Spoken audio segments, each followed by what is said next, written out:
Hi there, and welcome to the podcast Life as a show intently focused on exploring and unearthing the details, professions, and the people behind them. I'm your host, Christopher Schoenwald. There's a quote from an author that has always stuck with me when considering a life lived abroad. It comes courtesy of acclaimed writer Bill Bryson, and it reads as follows. I can't think of anything that excites a greater sense of childlike wonder than to be in a country where you're ignorant of almost everything.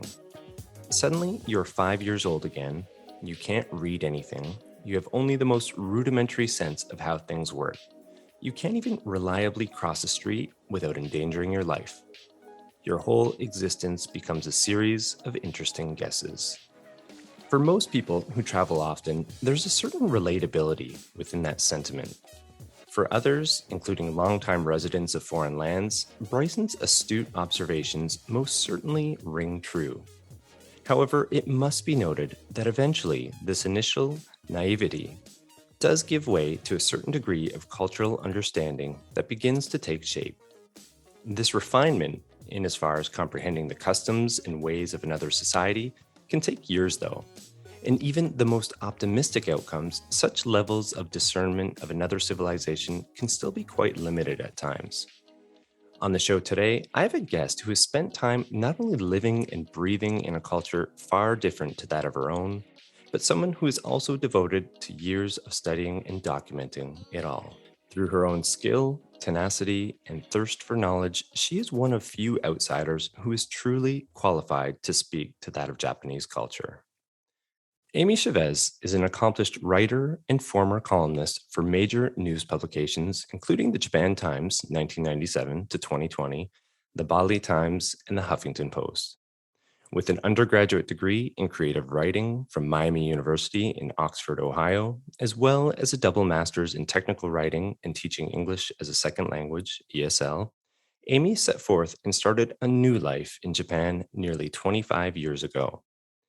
Her work has been published in such newspapers and magazines in Indonesia, Taiwan, New Zealand, the UK, Canada, and the US. And she's been widely interviewed by the likes of outlets such as the BBC and NPR Radio, amongst others. Now, Amy has spent the last 25 years living on a tiny island of 430 people in Japan's Seto Inland Sea. And for 23 of those years, she penned a column for a major Japanese publication covering issues central to island life, such as tourism, the environment, aging, and depopulation. And she is the author of several books, including Amy's Guide to Best Behavior in Japan. Her fourth and just released book is an oral history of the residents of Shiraishi Island, spanning the years from 1912 to 2022. And today we will chat with Amy about life as an author in Japan, and of course, her book, The Widow, the Priest, and the Octopus Hunter, Discovering a Lost Way of Life on a Secluded Japanese Island. With all of that stated, Amy, it's an absolute pleasure to welcome you to the show. Thank you. It's a pleasure to be here, Chris. Yeah, I'm really excited to get into it all. And of course, I do have your book on hand. So I think, yes, yeah, excellent book. Really excited to explore it all with you today. So yeah, thank you again for taking some time. The first segment that I do have is something called Coloring Wikipedia. And this is a segment where I basically just read off a definition of the profession, of the guest profession. I like to do it for a couple of reasons. One, it brings everybody up to speed on what the job is all about. But then two, oftentimes there's things that are sometimes underrepresented within the definition or just flat out left out. So it offers a nice kind of way of getting the discussion started. So let me just read off what I have for you, of course, that being author. And I will tell you, it is an ultra simplistic definition, but maybe within the context of everything and what you do, you could comment afterwards. Sound good? Yep, great. All right, here we go. Author. An author is the creator or originator of any written work, such as a book or play, and is also considered a writer or poet. More broadly defined, an author is the person who originated or gave existence to anything and whose authorship determines responsibility for what was created. There it is. A bit of a mouthful. I mean, there's a lot of ideas kind of crammed into that. But again, very broad though too. So yeah, what do you think, Amy? Well, I think that especially over the past 20 years, the definition of an author has definitely changed dramatically. And while when I think of the word author, I think of someone who's written a book. Mm, Yet, on the other hand, the verb to author can be anyone who writes anything. So, for example, the invitation to come on to the Life as a podcast was authored by Chris Schoenwald, the host. So in that case, really anyone can have authored something that they have written. When it comes to the noun author, it's a really good question about what an author is these days, mm, because it used to be that an author was someone who had written a published book, and that would have had to have been through a publisher, and there would have been gatekeepers. And nowadays, anyone can write and publish a book, which I think is a good thing overall. However, when I hear that someone's published a book, the first thing I want to know is their qualifications. yeah. And I want to read, perhaps I'm biased because I am an author, but I want to read a book by someone who is qualified and experienced. And it's not that the average person doesn't have something really good to say and something valuable, but I don't think that writing books is seen as necessarily a profession in the same way that other professions are seen. Like any other profession, in that it takes a lot of experience, Mm, time, studying, honing the craft. And as an author ages, their writing tends to become better with their own maturity, and it shows through the writing. And I don't know how else to get that experience except to just go through it. right. And while there are people who can write their first book ever, becomes a bestseller, and is better than people who have dedicated their lives to writing, but those are your true geniuses. Hmm. And I think that's true in any profession. There are going to be that rare person or persons who can do something better than the people who have studied it all their lives. Right. But I don't think we should be so naive as to think we would be that person. Hmm. But these days you can get an MFA, which is a master's of like novel writing and such. And a lot of people are doing that, and it is being seen more as a profession. And that seems to have also upped the writing game, Mm, and that people are really putting a lot of effort and time and years of study into it. yeah. And it makes for better books, it makes better quality all around, and it's a good thing to see. So Mm, I think self-publishing is a great thing for people in general, for readers even. hmm. But I do think that people need to take it very seriously in order to be successful. Yeah, and I would add as well, I mean, just to add on to what you just said there, I think as a consumer, it's that level of discernment and understanding now that because of the self-publishing industry being out there, that when they do go on to say a digital platform such as Amazon, or they're purchasing books there, you almost have to be aware, like you have to be doing your research a little bit, like you said, like, well, what qualifications does this person have? What have they put out in the past? Are there any excerpts I can read just to get a handle on things? And I think that's sort of like the new way of maybe deciding between, what you're going to purchase, what you're going to read. Maybe back in the day, you just go into a bookshop and then just, all the books that are there are certainly qualified. They have their gatekeepers, they have their editors, they have all those different things that bring them up to a certain level. Whereas now I think you have to be a little bit more, well, I use that word already, but discerning in essence, like trying to figure out what is going to be the best match for you. And maybe sometimes you do want that sort of fresh take, and maybe the price point also matches. Like you see books out there for $1, and it's usually a good sort of indicator of where they're coming from at times. But yeah, there's certainly something to be said, I think, for I a lot of those gatekeepers having editors there that are going through those books, that are siphoning out things that probably shouldn't be in there, that are going to add quality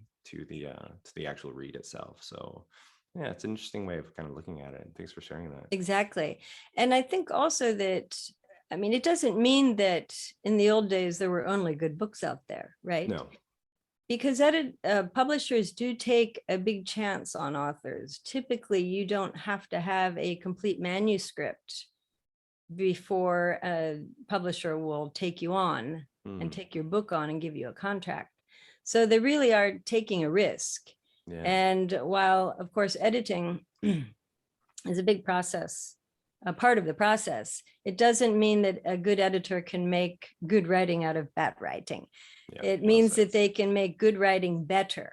Mm. And perhaps that's one of the big misconceptions of writing, is that if you're a good writer, you don't need to be edited. But actually, that's completely false. Even the best writers are all edited. Mhm. And editors are usually not writers themselves. And so they've developed their profession as being able to look at something, and according to market needs, according to whatever maybe the niche as well that they're writing about, all these things they take into consideration when they edit. And while they may edit on the sentence level, like copywriting, they also do structural editing, which means, leaving things out. And even in my latest book, I was asked to add chapters in certain really? areas. Yeah. Huh. So There you go. it's a very complicated process. Yeah, absolutely fascinating though. Like right out of the gate here in this conversation, I feel like I was learning something new. This is a world that I know very little about. Just surface level sort of analysis, and it's compelling to hear it. I mean, it's something. Well, Again, I might add that I also don't know much about it. I thought I did. I read up on everything before I even became a writer. And so I thought I knew quite a bit going in. Right. In reality, the book that you showed the people is my fourth book, my fourth publisher. In every book and every publisher has been completely different. Yeah, I bet. Like you mentioned, each editor, for example, would have their own style. And then not only that, the time at which the books are being published are probably going to change things, like you said, the market dynamics, what the needs are.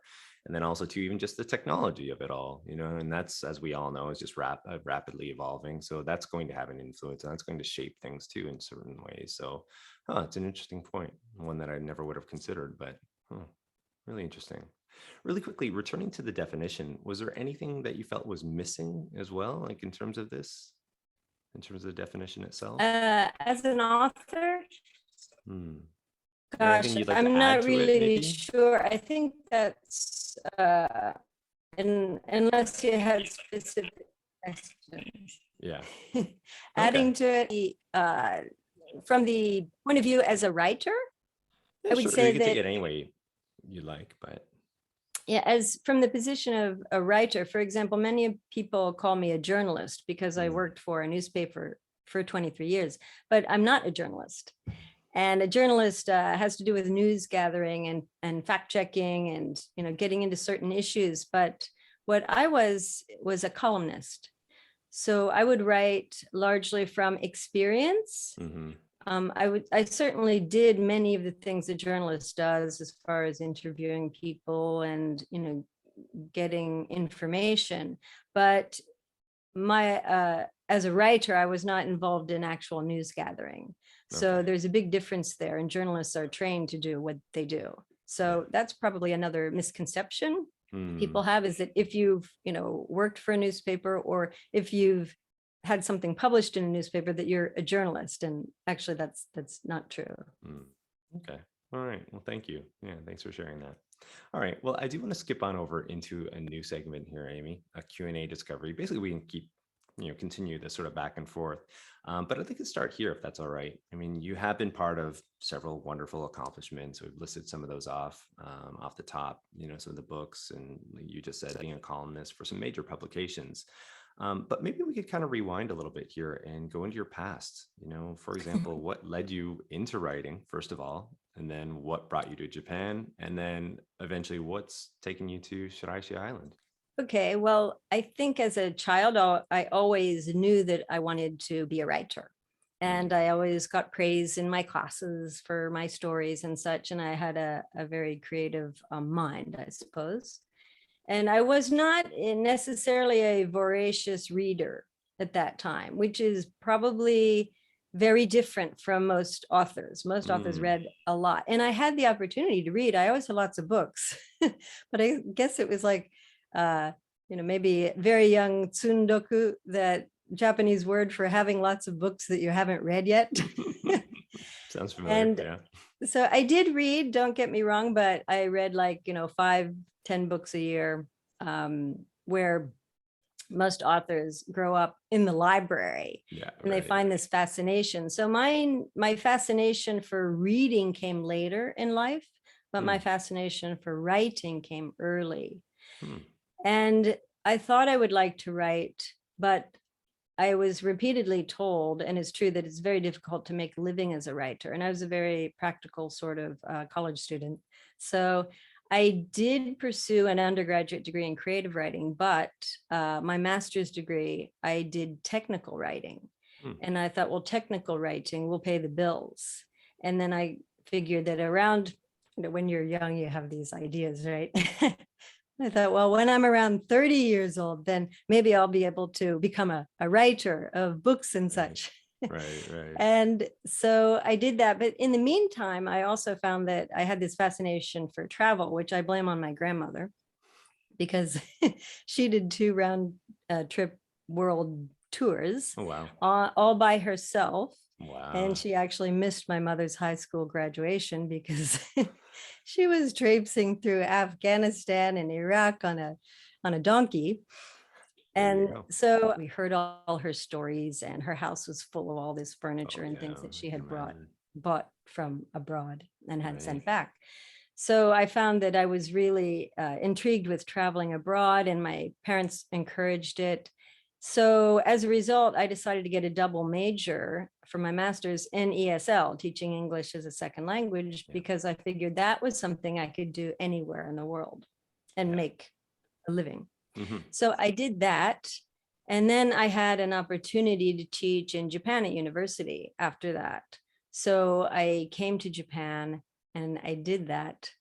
And around that time, I read a book. And this was a life-changing book. And it was called Your Money or Your Life by Vicki Robin and Joe Dominguez. And it walks the reader through all the mental, physical, and monetary costs of working, of having a job. And it asks you to go through your daily life and write things down, like in a modern version. Would be like, okay, that $3 cup of Starbucks that you get every day on your way into work, and or maybe your Netflix subscription, all these things. And then you have to write down how many hours of work effort you have to put in to buy that. And slowly, by the end of the book, you realize that if you don't spend very much money, you don't need to make as much. And if you don't need to make as much, you don't need to work as much. And actually, maybe your job is pretty costly.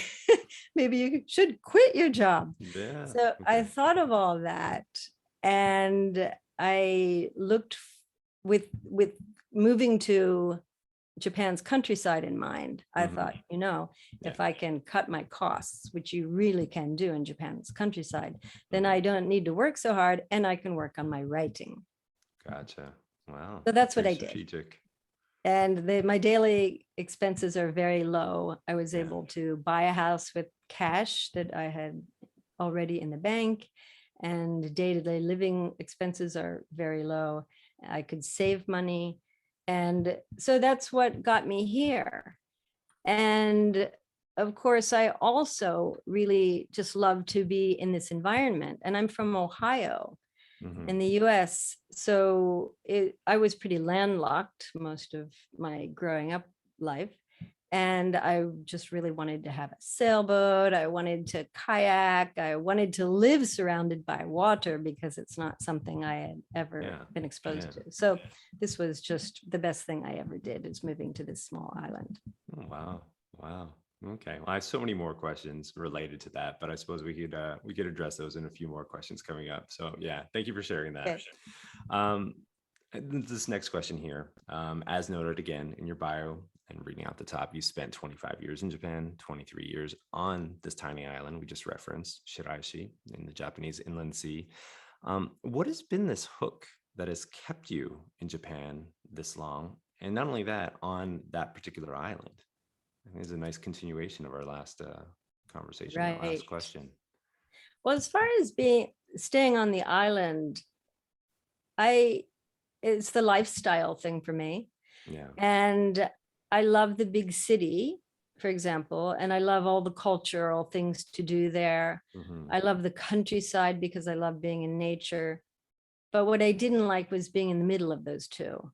So I lived the first 4 years in Japan. I lived in Okayama City.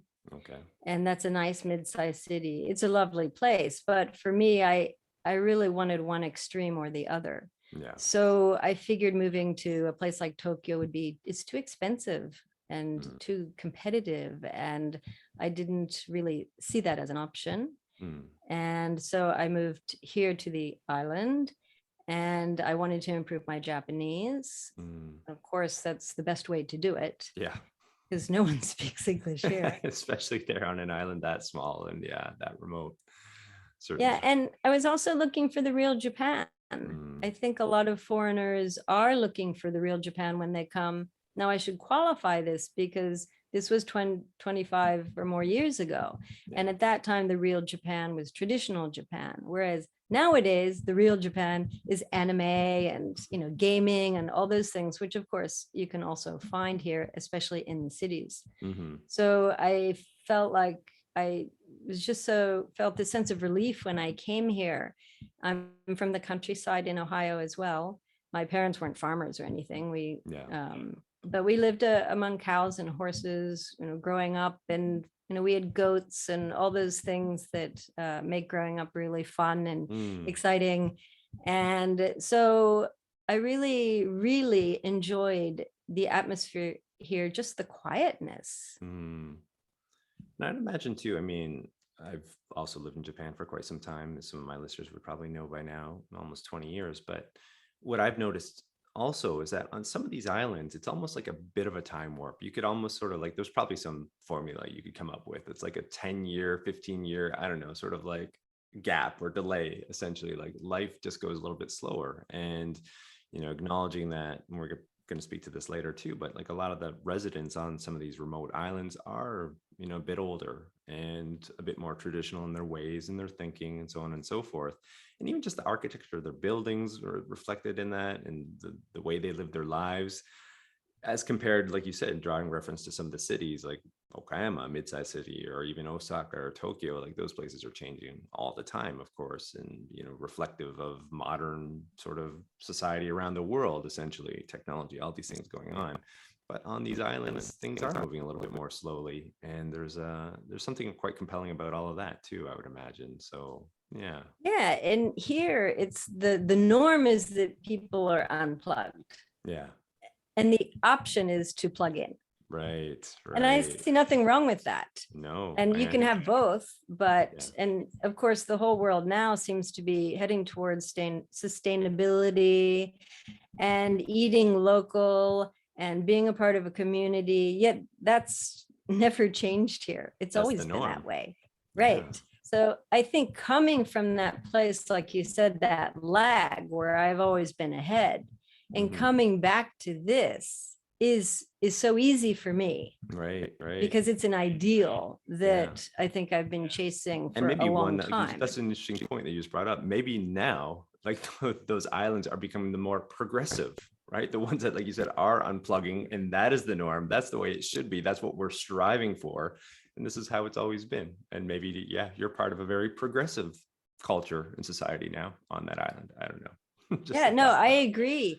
And people do, of course, use social media and such here, but it's done with a lot of thought and discretion. So you can still go somewhere, just drink and get wild and crazy with your friends and know that no one's going to put it on social media.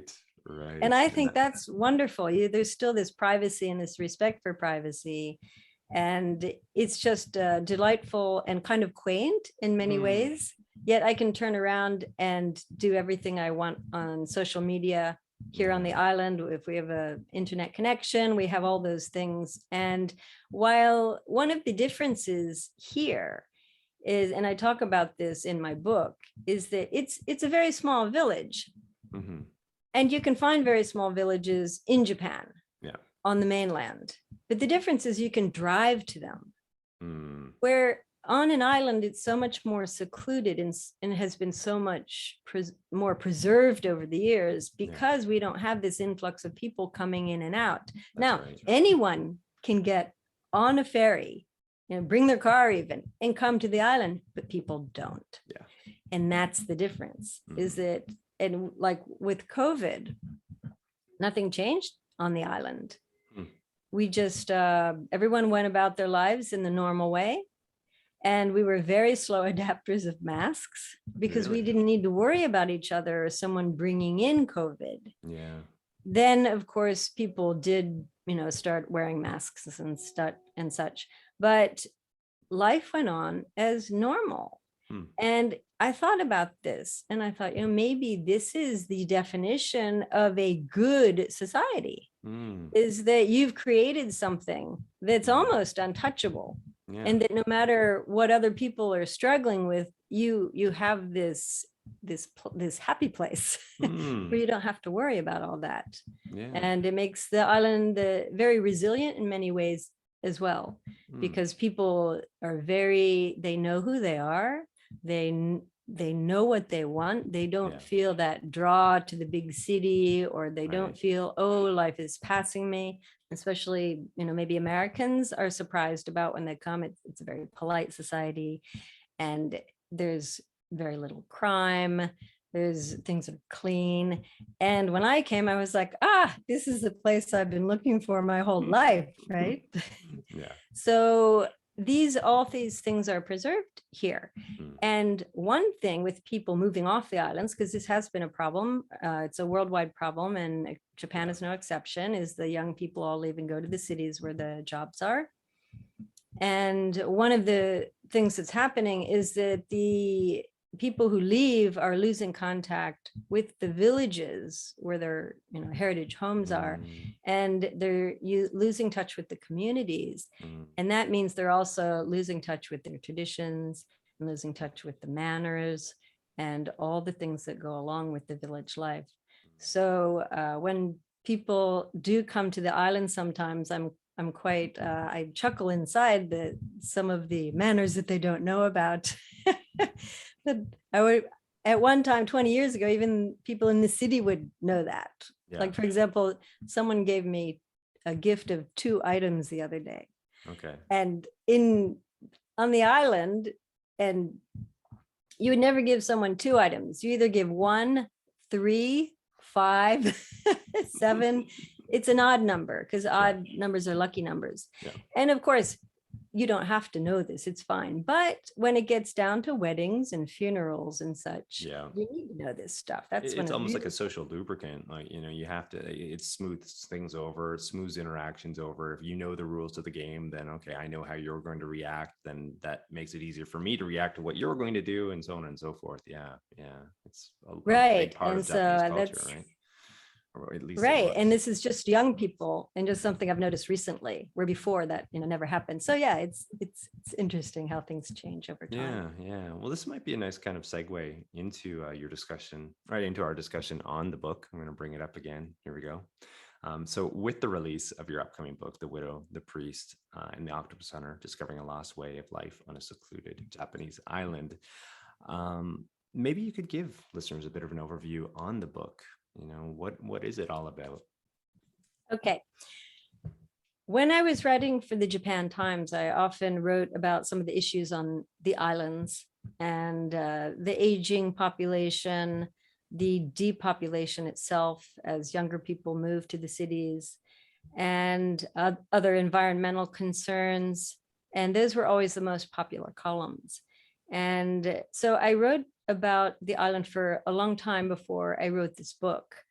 But what happened is I started reading a lot of oral histories, not on just Japan, but of the US. And there are lots of great books out there. There's Studs Terkel's books on people's jobs and what they do, which is actually quite like your life as a podcast, isn't it? Yeah. And there are oral histories on the wars, told from the point of view of the people who were, who fought in the wars or were POWs and such. There are all kinds of oral histories out there. And as I read them, I thought, wow, this is really something special. This is something you don't get, such a wide variety of opinions and views on things.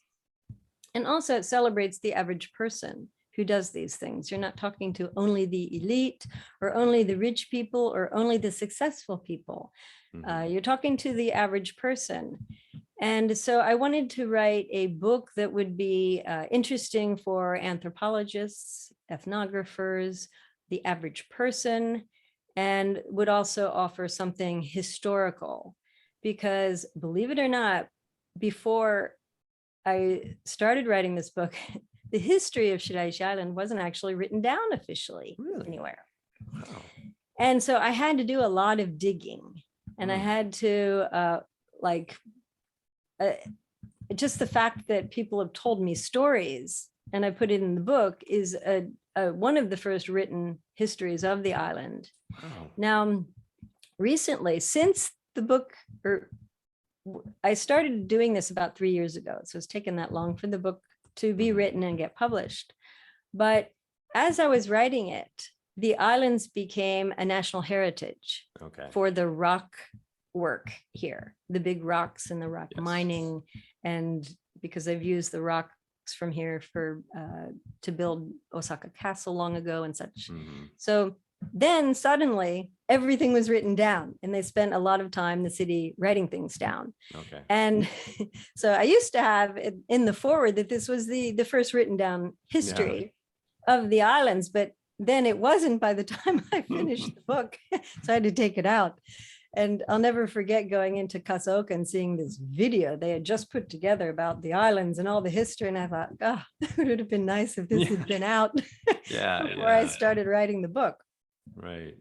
But so at any rate, I thought this is something that's really interesting. The islands are largely forgotten. The inland sea islands, they're not seen as worthwhile to, some of the prefectures have invested a lot of money in developing them in the tourist sense, bringing people out to see them and putting a few, places to stay and such on them. But in our own city, as you know, they're not really interested in these islands. They're considered backwaters. And so there hasn't been much money invested in these islands. So as a result, our culture is still pretty much intact also. So I wanted to interview these people and find out what the island was like 100 years ago. And there are 430 people on the island. And of course, I've lived here a long time, so I know a lot of them. But still, you consider everyone here is basically a neighbor, because it's a very small island, not just in population, but geographically, we all live in the same small, area. Right. And I think officially there are 5 neighborhoods now, but they're all right next to each other and run into the other. There are 350 houses, actual houses, where people live that are occupied. So I thought, so one of the ideas was I want to get to know my neighbors. Who are these people? Right. And who is like that really old guy who passes my window every day in a 4-wheel, cart, one of those electric carts that the elderly use around here, because you have to be able to get around. There aren't so many cars. And so I did. I went out, and it turns out that this old man, he's 94, and he's a World War II veteran. And he had a fantastic story. And I talked to all these people who really gave very interesting stories about growing up and how things were different, and the old Japanese customs that they were still using at that time. And some of them are actually still surviving today. It's on the cusp, though. And interestingly, Japanologist Alex Kerr, he read an advanced copy, and he said that he described Shiraishi Island as a village on the verge of collapse. And he's right. And of course, I've known this for a long time, and I have written about the fact that these traditions are not going to be around in another 20 years. Well, now it's another 20 years. And especially, with, I think COVID, while our daily lives didn't change, it did cancel festivals and such. Yeah. And I think some of those will not be revived. Mm. So it is something that's really a slice of history. And another reason for writing the book was that I wanted more things to be available in English. There are many scholars and researchers out there who are interested in this kind of stuff, this information, but it's inaccessible because it's in Japanese. Right. So I feel like by having this book, the people have an English resource for these things, a starting point. And one of my ideas is then to continue and write more books about other islands in our chain so that we do have readily available information for those researchers and scholars who want to know more. Yeah. That's a really interesting way of putting it all and kind of encapsulating those ideas. Essentially, being a resident of Japan now too, I'm kind of struck by some of these feelings as well. You enter some of these communities, and especially, like you said, the islands themselves, just because they are cut off from the mainland, and if they don't have that funding from their local governments, which, as you pointed out, a lot of those islands, that chain of islands off the coast of Kasauka, meaning the city, the mainland city, it's tough. It is tough for them. And I feel when you do visit these islands, you are visiting places that you recognize the fact that they aren't going to remain in the same way that you're seeing them right now in this moment. Like every day, essentially, they're changing. And, especially with these aging populations on these islands, I've noticed even over the last 4 or 5 years of visiting some of these places where there might have been this one business that was operating, or a house there that was occupied, but in returning now, a few years later, it's shuttered. And you see these changes, you see them right before your eyes, and it's not hard to consider, like, well, if you fast forward this this trend Scenario. 5, 10, 20 years, then what are we looking at here? And it's certainly a somber sort of feeling that you get when you're considering all of this. But then also too, in the same sense, like, what I try to remind myself of personally is that, well, I have to enjoy this moment as well and take it all in and interact with it and live it and breathe it as much as humanly possible, and that's one way of sort of, at least for me personally, of combating some of those feelings. But yeah, it's hard to ignore, I mean, some of those facts. And but I would like to transition into another question here, Amy. But I think that did give a nice overview of the book, and let's explore it more. And I am going to switch over our view, something I didn't do at the very beginning. So there we go. Now we're both on screen. But yes, this next question here, it's more of an observation, to be honest. In personally reading the book, I was instantly struck by just the eloquence of your prose in describing the scenery, the history, and lives of the residents. And for readers, I think it'd be interesting to read off one short paragraph to kind of illustrate this point. So just give me a second here. I'm going to bring up the book, and there's one passage. Well, there's several passages, but this one right very early on just stuck with me. And I think it's just absolutely beautiful. So let me just read this off. While evenings are marked by the riplets of the tide, the mornings are still, as if time's relentless pull forward has been stayed. The tide, now high between my house and the opposite side of the port, is only water, placid as morning dew. The shadow pond mirrors everything above it: the amber sky, a passing gossamer cloud, a seagull circling figure eights. In these early hours, life is reflected, duplicated, and copied 1,000 times a minute in burst mode, recording a life of softer lines and breathtaking quietude. It is a temporary lull in my favorite time of day.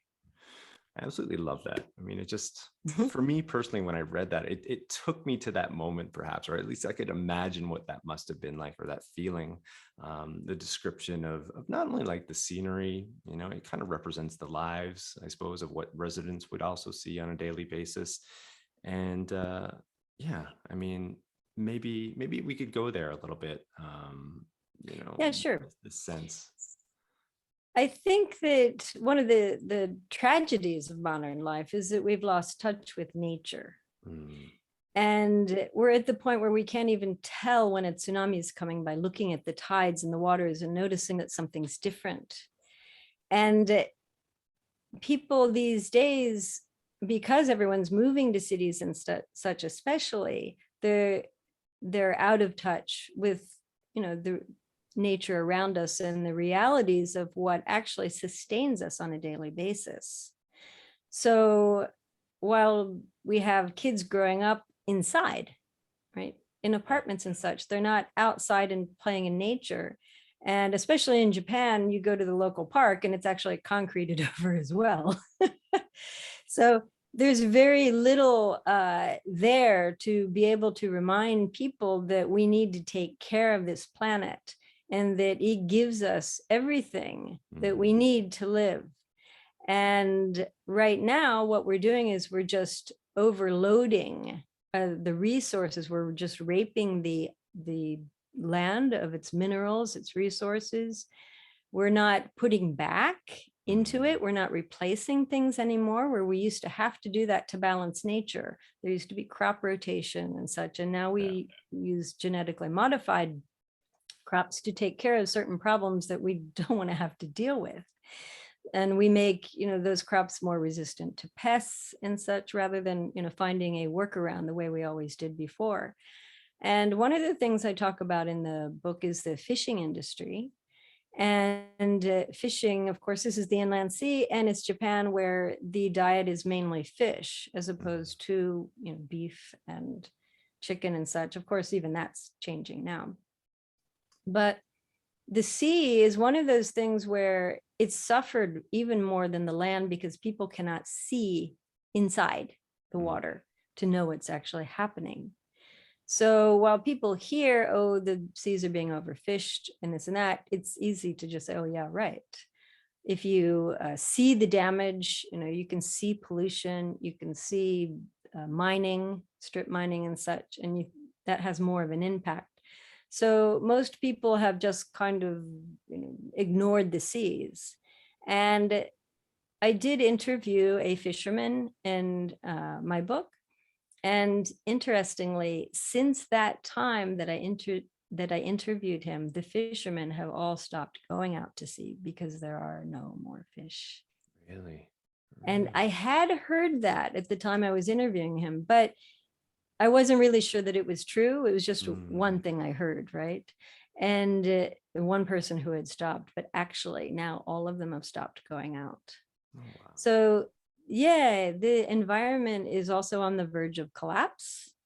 And I feel that if people could get back to nature and realize and have to live in it and work in it, and if children, had more access to living in the countryside, they would appreciate those things more, and it would be much more relevant. Yeah, that's just noticing it, I suppose, right? It's those quiet moments, and we've already spoken to this point to a degree, but I mean, the day and age we're living in, it's phones, it's iPads, it's digital devices, and it's your head down, more times than not, and it's not taking the time to just kind of look up, see what's going on around you and taking it all in and considering it. And you're right, I think there's a certain element to all of that which is lost or has been lost, and there are consequences that you just sort of outlined.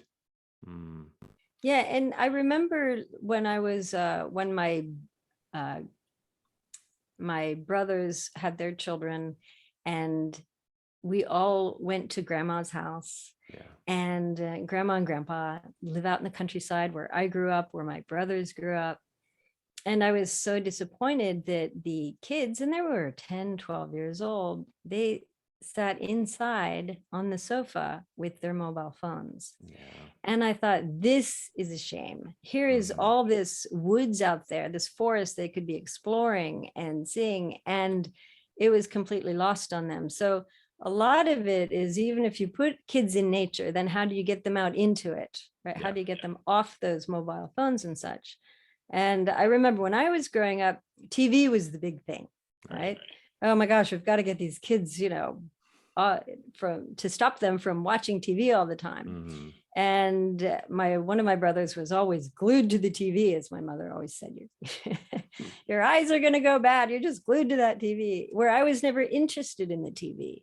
because I had other things. I wanted to ride horses and I wanted to do other things. So I think some of it, there's not really a lot you can do for some situations, but on the other hand, there is a whole lot you can do. And I know that you yourself, you take your kids kayaking and you do all these things. And that is more and more important these days, to make sure that kids are exposed to the outdoors. Yeah, agreed. And I guess, again, returning to a sentiment, relating to the book and relating to the island, those are things that are just givens, essentially, if you've been brought up on the island and part of that culture, which is nice. I mean, there's a nice element to it all. I have another question here relating to the book and to the island itself. There's a lot of depth and detail in the descriptions of ancient Japanese ways of life and living. Of course, it's covering the period 1912 up until almost to the present, essentially. But you dive in even beyond that to give context to some of the thoughts and feelings of some of the people that you're interviewing. And I found it was interesting. I mean, it's incredibly compelling. But there's like a lot of unspoken, even forgotten Japanese cultural elements to it. And there's one particular recurring question that kept coming up that you were exploring through your conversations with islanders, and it was relating to this very old ritual that probably a lot of young Japanese wouldn't even be familiar with, and it's called hitobashira. First of all, could you explain the meaning of this and also just the significance of it within the book? So hitobashira means human pillar. Yeah. And I refer to it in the book as the woman in the pillar. Yeah. And this was a type of human sacrifice that was employed to please the gods. And so this is back probably up until 1600s, late 17th century. And I mean, well, first of all, we have to realize that the whole world has done this at one point, in ancient times. Human sacrifice itself is nothing really that different, but yes, still it's something that's hard to right, imagine. Exactly, But in Japan in those days, when they had big public works projects, such as building bridges and ports, especially those two things, they felt a human sacrifice was necessary to please the gods to make the structure safe.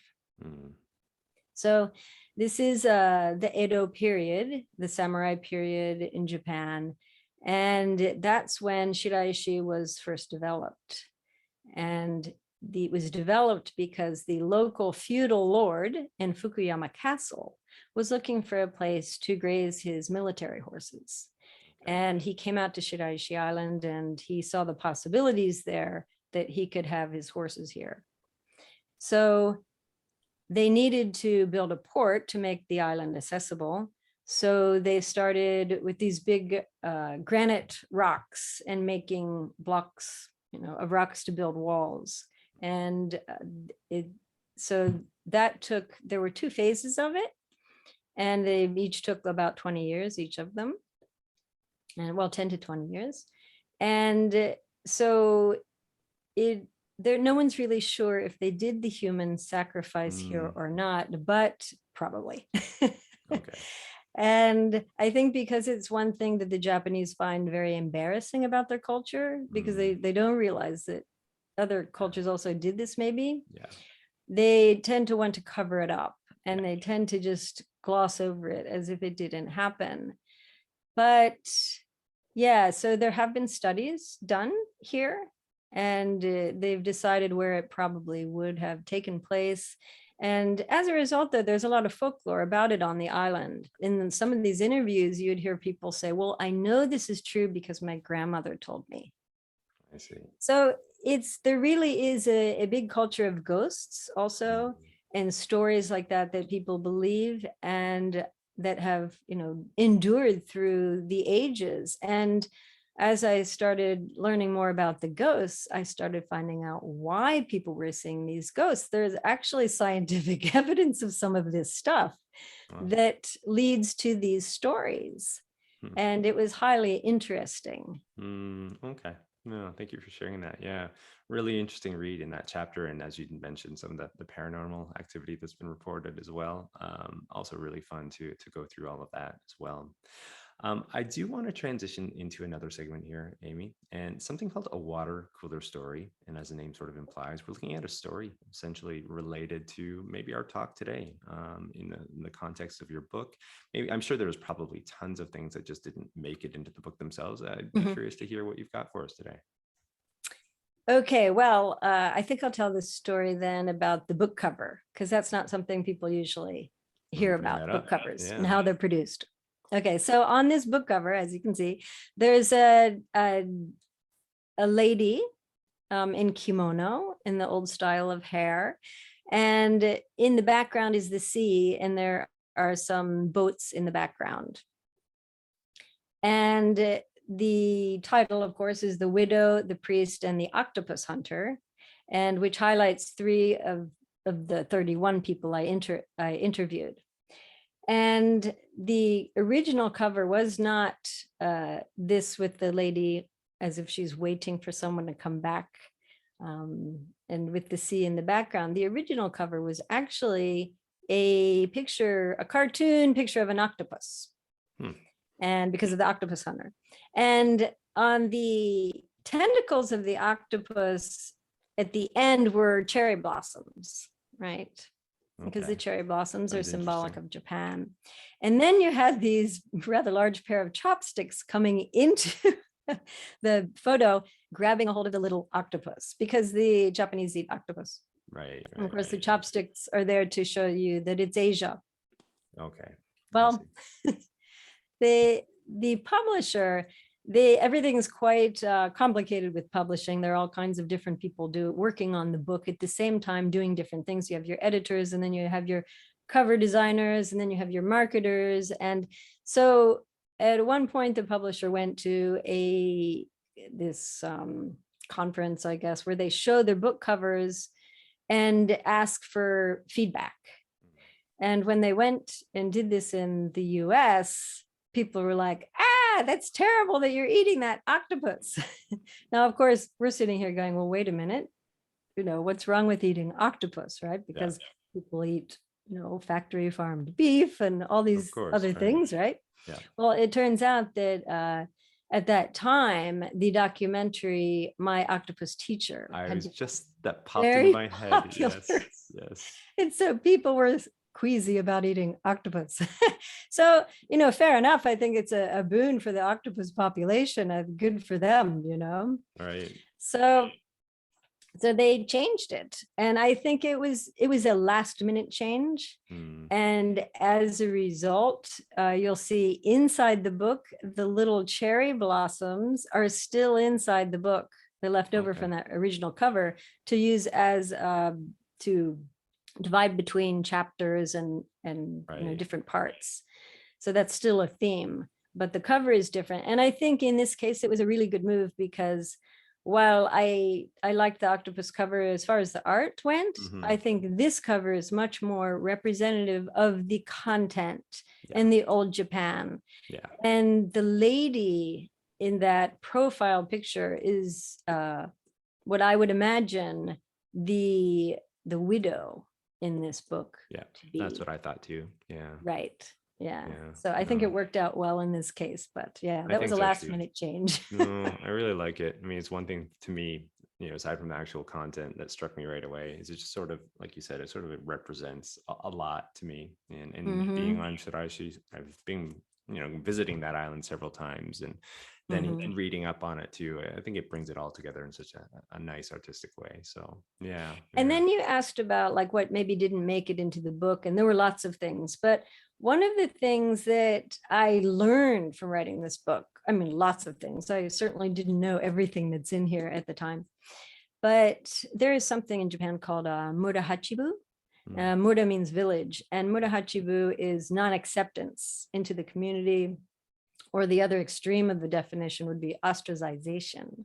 Okay. And I wanted to just comment that, when I first heard about Murahachibu, I thought, this is really not nice, right? To not accept people into the community. And I still, agree that it's not a nice thing. However, after living here for so long, I now understand it. And here you have this community that everyone has invested so much time into. and then you get an outsider coming in. And of course, outsiders can be great. They can renew life on the island. They can do this and that. But there's also a certain number of those outsiders who are going to actually do damage to the community. And the problem is when people bring their outside ways to the island. Come in, they have many of them, not all of them, some of them, I should say, not even many, but they have no regard for the people who are already here, and they don't respect their traditions.